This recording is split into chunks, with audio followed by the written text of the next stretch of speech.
So good afternoon everyone. We are on day 8.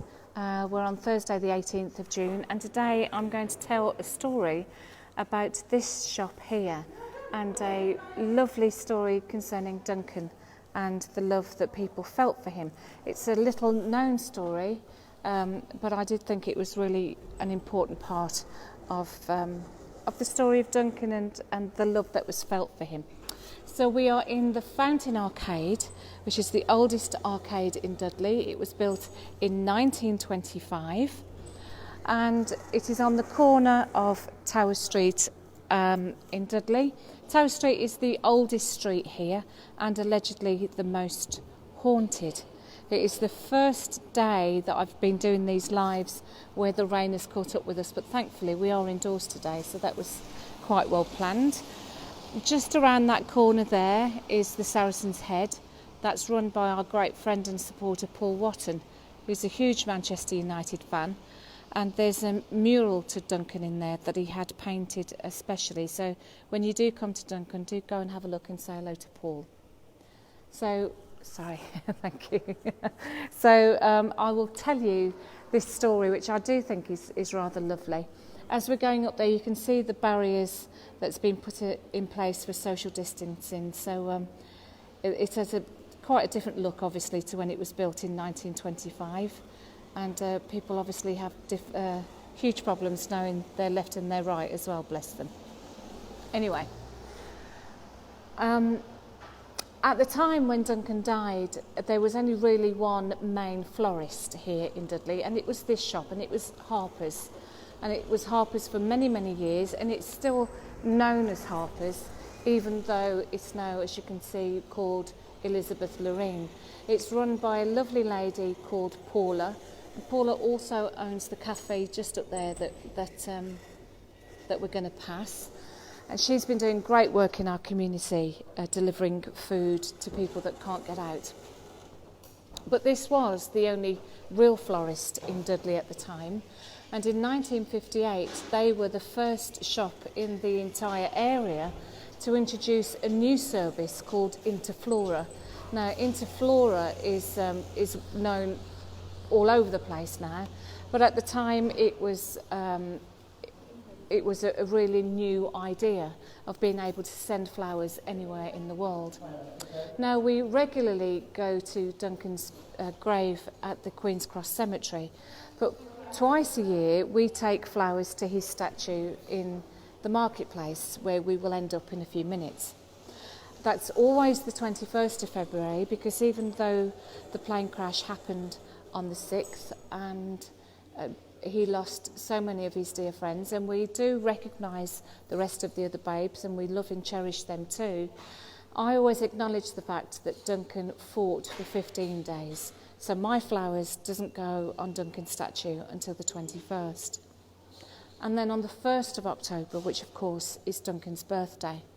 And last year, on the 1st of October, when we took the flowers, some of the cast of my play, Keeping the Dream Alive, came along, and Tracy Smith, who's taking as Duncan's mom, laid the flowers for us. And the next day, we discovered that the flowers had gone. They'd been stolen, the first time ever, and as you can imagine, I was not a happy girl. So my friend, our wonderful supporter Dave Brownhill from Black Country Radio, did a piece on air for us about these flowers being stolen, and then that was picked up by our local newspaper, the Express and Star, and they did a piece for us.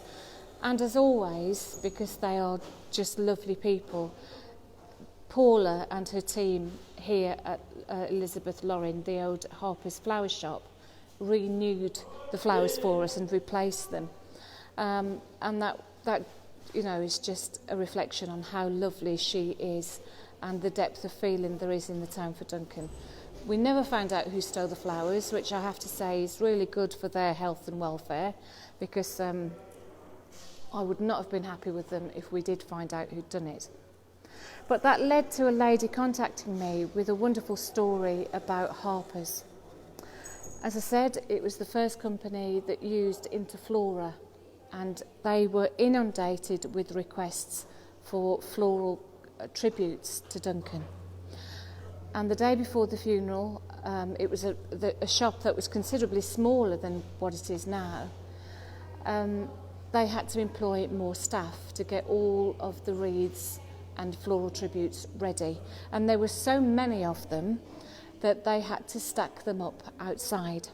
So if you can see where this little wall is here, they were stacked, if I can just put that in the camera, they were stacked this high and 2 wreaths out. So there would be a wreath there and a wreath there. And they were very quickly running out of space. And the only way that I can show you the amount of flowers is to do this walk, to show you the length of the fountain arcade and how many flowers that they were. And you will be amazed when you see. And to take us on that walk, I'm going to tell you the date line from the 5th of February, when Manchester United played their last game, until Duncan came home for his funeral. All the time I'm walking is where the flowers were, just keep that in mind. And I will be showing you a photograph of Duncan in hospital. I have got permission from his family to show it, but I will be doing that in a second. So, the 5th of February, Manchester United won on aggregate at Red Star Belgrade, and after a night of celebrating, they made their way home via Munich, ready for their match against Wolverhampton Wanderers on Saturday. February 6th. At 3:04, the twin-engine Elizabethan aircraft crashed on the 3rd attempt at takeoff, smashing into a perimeter fence and a house before splitting into 2 and bursting into flames. 7th of February. Reich de Isa Hospital. Duncan, who is unaware that 7 of his friends have lost their lives and his manager, Matt Busby, is fighting for his, lies seriously ill. His injuries include broken ribs, fracture of the right leg, very bad internal chest injuries. He's suffering from acute shock, and doctors declare that he will never play football again, and they are considering amputating his leg. So, as I said, at this point, 2 wreaths high, 2 across, if you see what I mean. The flowers just kept coming and coming all the way up here. February 8th, Duncan's condition improved slightly. He's more settled, a little calmer, and a visit from the man he regards as his second dad, Jimmy Murphy, helps reassure him. But he's upset that none of his friends have been to see him, and he asks about Bobby Charlton and Eddie Coleman. And he's concerned because he can't find his watch. February 9th. Duncan is still seriously ill, and doctors are now expressing their concern for him. February 10th. Duncan is out of the coma and is feeling better. Again, he asks about Bobby Charlton and Eddie Coleman. February the 11th. Duncan falls into unconsciousness once more. His condition worsens. Doctors report that there is 6 times more nitrogen in his bloodstream than there should be, and the concern is now for the serious and complicated fracture of his right thigh, and they are seriously considering amputation. Now, this is a photograph of Duncan in his hospital bed. As I say, I have permission to show that from his family. Hard to imagine that it is this young lad that everyone talks about. Chunky is his nickname, and he looks just like a young lad in desperate need of help and love there, and I find it to be a very, very sad photo. February 12th. Duncan is fighting for his life, and his parents and fiancée Molly Leach are constantly at his bedside. An artificial kidney is being rushed from Freiburg to Munich, 210 miles away, and the doctors make 3 unsuccessful attempts to detour his blood through the machine, a relatively new invention. He is said to be in acute danger and getting worse by the hour. February 13th. Duncan wakes for the first time in a while and asks for a cup of tea. Molly Leach is with him, holding his hand, and they are talking about their wedding plans. February 14th. Duncan has a serious relapse and the doctors are gravely concerned. February 15th. Duncan begins to have severe hemorrhaging and is bleeding internally. He has several blood transfusions and at last the internal bleeding stops and Duncan's condition stabilises. February 16th. Duncan amazes doctors. He's sitting up in bed, he's feeling stronger and only becomes distressed when he realises that Bobby and Eddie still haven't been to see him. He manages a cup of tea and some soup. February 17th. Although Duncan is still poorly, he's improved, but there is concern over his bruised kidney. But he's feeling stronger and he's talking to his parents and to Molly. February 18th. Duncan had a good night, he's feeling stronger and eating a little, and for the third time he's put onto artificial kidney treatment. February 19th. Duncan's condition takes another dip and he's in distress. He has more blood transfusions and is less communicative. February 20th. Duncan's condition improves slightly. He's more alert and had a drink and something to eat. February 21st. At 2:15 a.m, after a last-minute battle to save him, Duncan Edwards passes peacefully away in his sleep, surrounded by love. So as I've walked up the Fountain Arcade, the reeds stop here.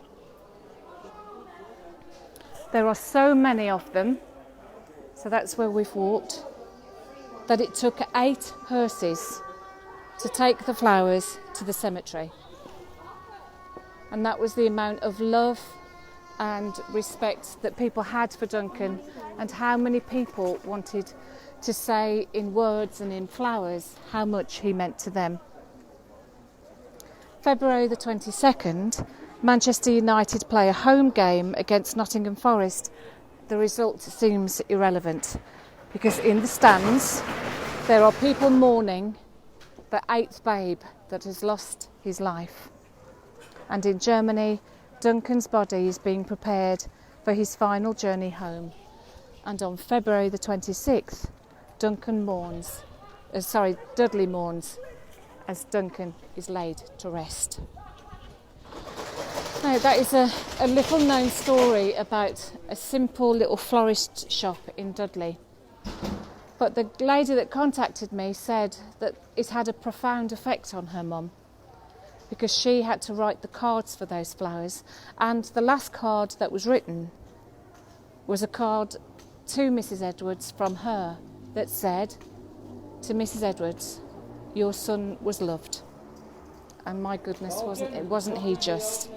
It's an amazing story because you can imagine the smell of the flowers, can't there? Was hundreds and hundreds of them. And as I say, it took 8 hearses to carry them all to the cemetery. It's a very quick life today, but I did want to share that story. It is something that I've included in my play because little stories like that will be lost if they're not told. And I do think it is a story of love for Duncan and for his mum as well. She must have been awestruck when she saw how many flowers there were. And that, of course, wasn't all of them. Lots of people had taken their own flowers. Lots had already been delivered to the house.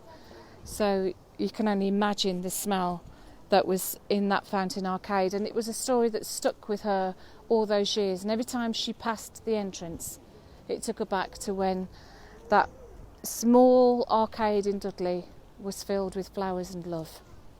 And certainly in the times that we're living now, that is all we need. And I have to give a shout out to a couple of people really, because I put out an appeal not for a Manchester United fan, but for a friend who I've known for 30 odd years. He was a man that used to come into the pub that I ran with my first husband, David, who died. His name's Eddie. We had enormous fun with Eddie and his brother Johnny.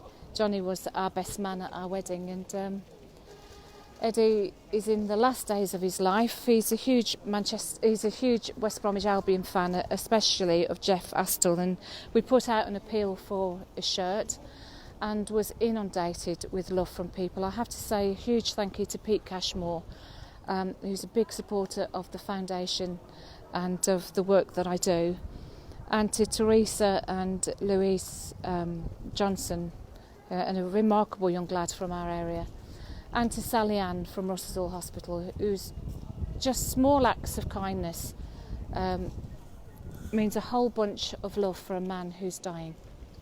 And we all need that love and that care just now in this really uncertain time that we're living in. And I think today is a story of love, and I did really want to share it with you. Tomorrow we talk about the statue, which used to be here, but now has moved to the other side. You can't see it at the moment, and I'm not going to walk through it in this rain with my phone, but it's the other side of the marketplace just there. So I'll be telling you a little bit about this famous fountain and its origins, and I'll walk you down to the statue tomorrow and tell you about a really proud and happy unveiling day. It was a day that I met Brian Mulholland, so it was a very happy day for me and Andy because we met our friend for life. But that's it for today. Thanks again for all your wonderful comments and for your support. The weather is abysmal.